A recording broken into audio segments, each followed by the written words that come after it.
From high atop the legendary studios of 77 WABC, you're entering the Saturday Night Cafe. She's smart. She's sassy. She's got her finger on the pulse of all things happening in the city that never sleeps and beyond. Now, here's Laura. 77 WABC. Welcome back to the Saturday Night Cafe. I'm Laura Smith, and good to be with you as always. We are in hour 2, and I promised you some phenomenal music. And I'm really excited, actually, to bring you someone who maybe you haven't heard of him lately, but you will be. I guarantee you. He just did 2 sold-out concerts at the Blue Note here in Manhattan, and I had the great good fortune of tagging along with a friend who knows him from Atlanta, Georgia. But he is a New York transplant, so it's only appropriate that he's here with us tonight. Here is a song from his CD, It's a Beautiful Thing. It's called Hello, Young Lovers. Take a listen to this, and we'll talk with him when we come back. Hello, young lovers, whoever you are. Well, I hope your troubles are few. All my good wishes go with you tonight. I've been in love like you. Be brave, young lovers. Follow your star, be brave and faithful and true, and cling very close to each other tonight. I've been in love like you. Oh, how it feels.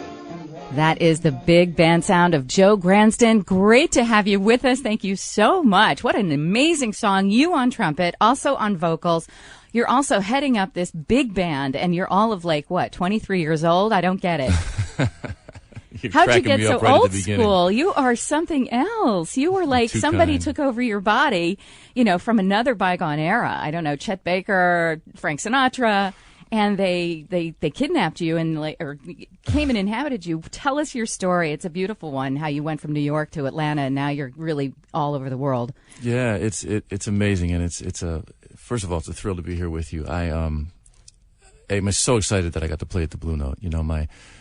My life started here in New York City. I was born here. I lived here for quite some time. I moved down south years later, and always dreamed of having a big band, and now I have it. And it's 16 of the best musicians I know, and we're staying busy. We're traveling. We're touring a little bit, and working on a record deal, which may happen, and we got our fingers crossed about that. So things are wonderful right now. Things are wonderful, but I have to tell you, and I'm not just saying that because you're sitting right here, but to sit in that wonderful, iconic venue. I love the Blue Note. I've been going there for over 30 years. And to hear that level of music, but it was such a throwback for me. It reminded me so much of the records my parents used to play with the beautiful horn sections. You just don't hear it anymore. Or if you hear it, you hear people kind of trying to do it. It doesn't really embody the spirit of it. You did the other night. It was really like being transported back to another time. But you're very cool. You're very young.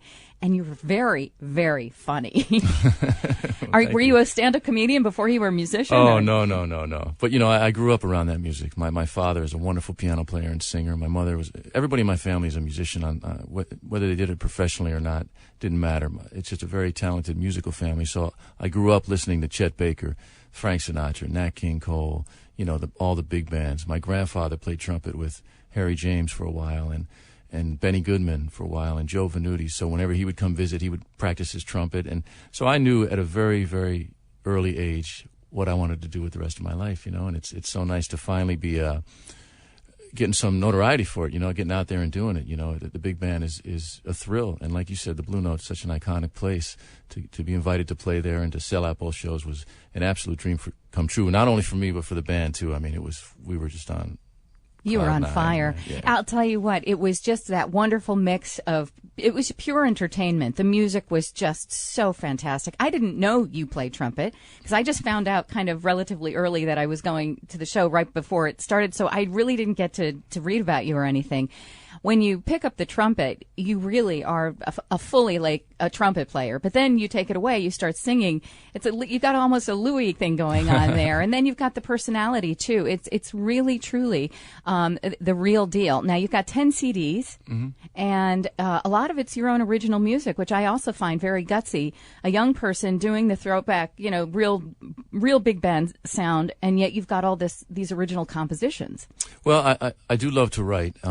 But I love the American Songbook. I love those old songs. So first of all, the big band, my arranger arranges, and I do a little bit of it, some of these old standards, but kind of updates these arrangements and makes them kind of valid for today, which I think is what's catching on a little bit, which is a thrill, of course. And then writing songs has always been a love of mine. You know, I don't get to do it as often as I would like, but I'm sitting down and writing songs all the time. If we get a record deal, which we're hoping to get at some point, we'll have a lot of originals on it. And that's not the only writing you do. We're going to hear when we come back after the break. We're going to hear about something else that you're writing. Very interesting. Man. Yeah, I'm looking forward to hearing more about that. But we're going to hear a little bit more of your music in the meantime. What would you like to play for us right now? Why don't we play a great song, an old standard called "I've Never Been in Love Before." That wouldn't be any of us. Joe Gransden with his big band sound and his great music. And when we come back, more with this talented musician.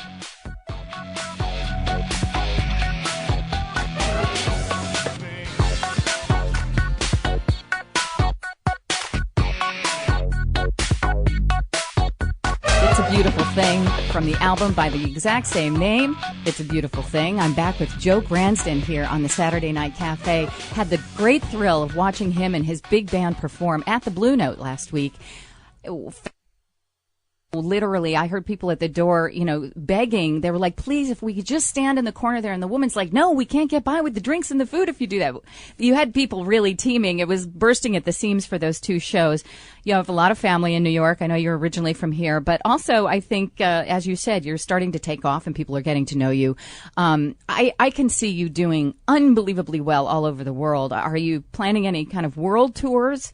Sort of, Jakarta, Indonesia to Australia, Brazil, that kind of thing? We're working on it. I mean, that takes some time and a lot of effort, and I'm slowly building a team around me that can help with that. And we were lucky to be playing at the Blue Note. Bruce Lundvall was there from Blue Note Records, and we're hoping he takes an interest in us. But you never know. We have our fingers crossed. But I think he will. If we could do something like that, we could slowly put a tour together and go out. It's tough these days with 17 musicians to get them on the road, get them touring. But we're excited about it. I think it's gonna work. Well, you have a really beautiful. I'm going to call it a shtick for lack of something more intelligent, but you really have this beautiful way of smoothly throwing out the real funny one-line zingers out there, or telling a story as well. You had a story about Clint Eastwood, which absolutely blew me away. Can you do sort of a Cliff Note version of it right now?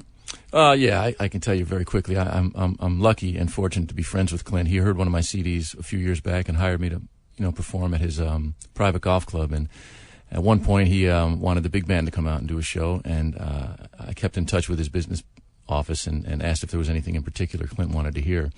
Because the big band, we would need an arrangement of it. We couldn't just go out there and fake it with a 3-piece or 4-piece band. And I kept getting messages back that we wouldn't need to do that. Everything would be fine. We just play what we play. And this went on 3 or 4 times, maybe 5 times. And then I got out there and played golf with Clint, and he basically said he couldn't wait to hear his favorite song that night. And you were like, what song is that? Yes, and so we were out of, we had a few hours to put an arrangement together, and my arranger put something together and emailed it to my iPhone. We printed it out, and we sight read it without anybody knowing, and we got through it. And you didn't even have a chance to rehearse it, apparently. We didn't even have a chance to rehearse it. What did he think of it? He loved it. The song was? He loved it. What's that? Teach Me Tonight. Teach Me Tonight. Oh, what a beautiful song that is. Yeah. And you played it the other night at the Blue Note. We did. It was just spectacular in every way. In fact, I was hoping you would play somebody, our friend, our mutual friend Lee. She requested a song from me, but didn't get it played. The girl from Ipanema. I grew up in Brazil. There's only one song in I sing, and that's the only song I sing. I sing it in Portuguese and English. So I was really hoping to hear it the other night. So. Oh, and Lee has constantly requested that song, and she always gets me a cocktail when I do. I should have done that for you. Next time. That's okay. Another excuse to come back here. Well, I promised everybody you'd tell us a little bit about the new project that you have. You're writing something else besides writing lyrics and writing your music. You are writing. Oh, we just finished writing a screenplay about the life of Chet Baker. A friend of mine, a couple friends of mine, and myself, we put it together, and it took us a year because we have no experience doing that. But we learned how to do it and talked to some people in the movie business, in the movie industry, and we think we wrote a great story. And because of my friendship with Clint, I sent it to him just to take a look at. I don't know when and if he'll get a chance to do that, but he has it now, which is good. And I know he loves jazz. He did the movie called Bird, right. And we've had a lot of conversations about Chet Baker over the years and about Miles Davis and all my heroes, and he knew a lot of those guys, so he has a lot of insight to what they were like. So I sent it to him, and hopefully he'll take a look and maybe give me some pointers on what could be better, or but ultimately maybe he'll take and do something with it. You never know. Is it the actual story, or is there a lot of Hollywood thrown into it, or is it really factual on his life? Well, yeah, it's the actual story. I mean, we put our own little twist to it, but I would think that if there is any interest from anybody in Hollywood, they would take it and have a professional go through it and make it more suitable for a vast audience. But it's the story of Chet's life, and it's a haunting story, a beautiful story, and we'll keep our fingers crossed about that too. I can't think that won't happen. If it's, if he loves jazz, Clint Eastwood, and you have a personal relationship with him, it sounds like it could be, actually happening. We'll be looking out for that one for sure. Well, so you're so young, you have a family down in Atlanta, but you're going to continue doing this big band sound, and do you ever see yourself going in any other direction musically?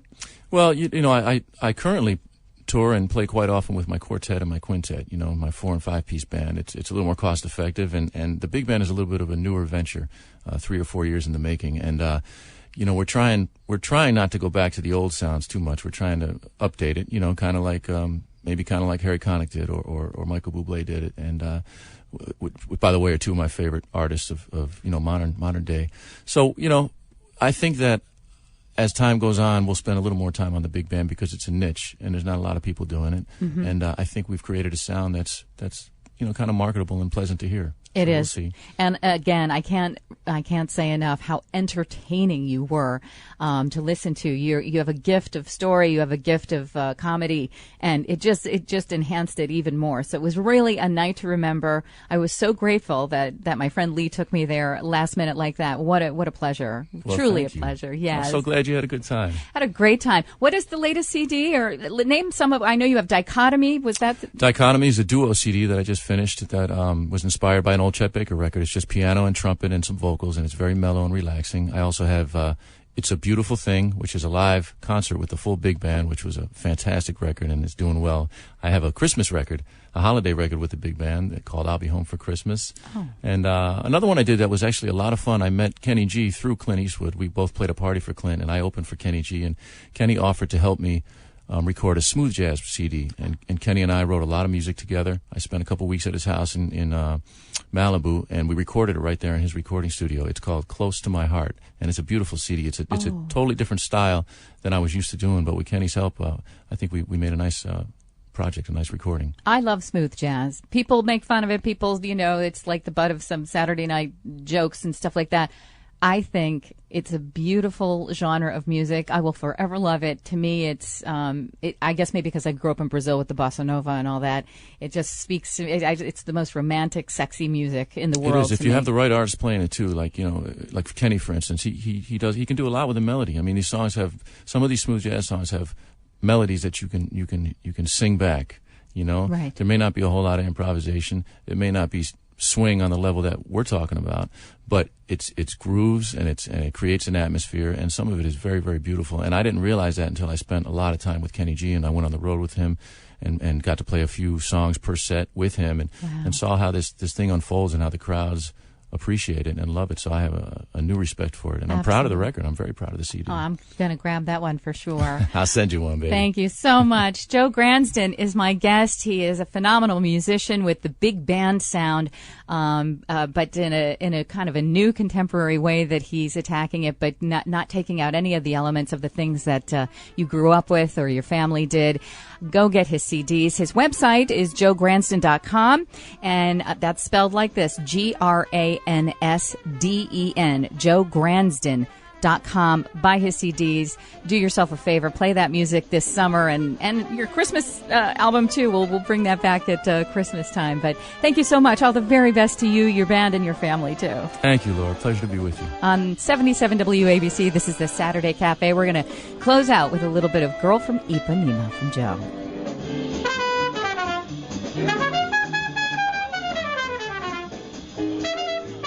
Here next week. Lots of love and God bless.